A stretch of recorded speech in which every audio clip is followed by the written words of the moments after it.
കൃഷിയല്ല, നമുക്ക് കൂണിനെ കൊണ്ടുള്ള നമ്മളുടെ ആ ഉപയോഗങ്ങൾ, അതിന്റെ പ്രാധാന്യം, അതാണ് നമ്മൾ അറിഞ്ഞിരിക്കേണ്ടത്. അപ്പൊ കൂണിലാണ് നമുക്ക് നല്ല ഔഷധ ഗുണമുള്ളതാണ്, ഒരുപാട് വിറ്റാമിൻസും മിനറൽസും ഒക്കെ അതിൽ കിട്ടുന്നുണ്ട്. ഇപ്പൊ റിസർച്ച് ചെയ്തിപ്പോൾ ലാസ്റ്റിൽ പറയുന്നത് വിറ്റാമിൻ ഡി അടക്കം ഇതിനകത്ത് കിട്ടുന്നുണ്ട് എന്നുള്ളത്. നമുക്കറിയാം ഈ ക്യാൻസർ പേഷ്യൻ്റുള്ള പിന്നെ ഇതൊക്കെ ചെയ്ത് വന്നു കഴിഞ്ഞാൽ ഡോക്ടർമാർ തന്നെ പറയുന്നത് കഴിക്കാൻ. പിന്നെ ഷുഗർ, പ്രഷർ ഇതൊക്കെ കൺട്രോൾ ചെയ്യാൻ നല്ലൊരു മീഡിയമാണ് കൂണ്. അതുകൊണ്ട് കൂണ് നമ്മളെ ജീവിതത്തിൽ, നമ്മളെ ഭക്ഷണത്തിൽ ഉൾപ്പെടുത്തണം എന്നാണ് പറയുന്നത്.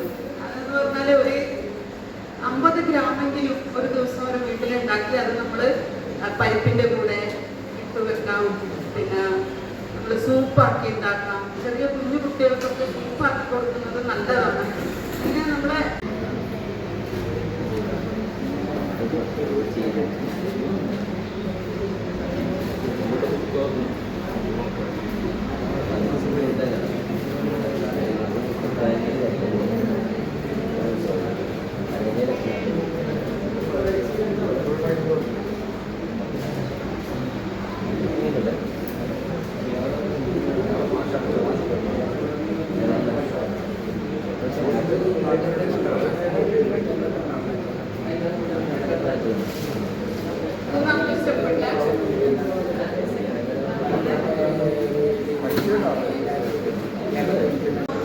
വലിപ്പം കൂടണം. അതിന് വേണ്ടിയിട്ട് കാൽസ്യം കാർബണേറ്റ് നമ്മളിതുപോലെയുള്ള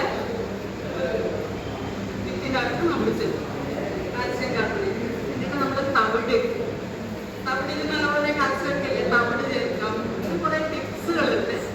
അപ്പൊ ആദ്യം ചെയ്ത് നോക്കി അപ്പൊ ഇത്രയാണ്. അപ്പൊ ഇത് റെഡിയായി.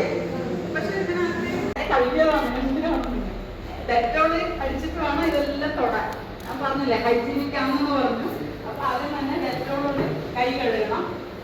പിന്നെ ഇതിപ്പം ആരുമ്പോഴും ഇപ്പം എങ്ങനെയായാലും കണ്ടാമിനേഷൻ വരും. അപ്പൊ നമ്മളെ പരുവെന്ന് പറഞ്ഞാൽ കുട്ടി പരുവാണ്. ഇങ്ങനെ പിടിച്ചാല് പിന്നെ ഇതിങ്ങനെ പൊട്ടി വരും. എന്റെ പരുവം ഇങ്ങനെ പറയണ്ട.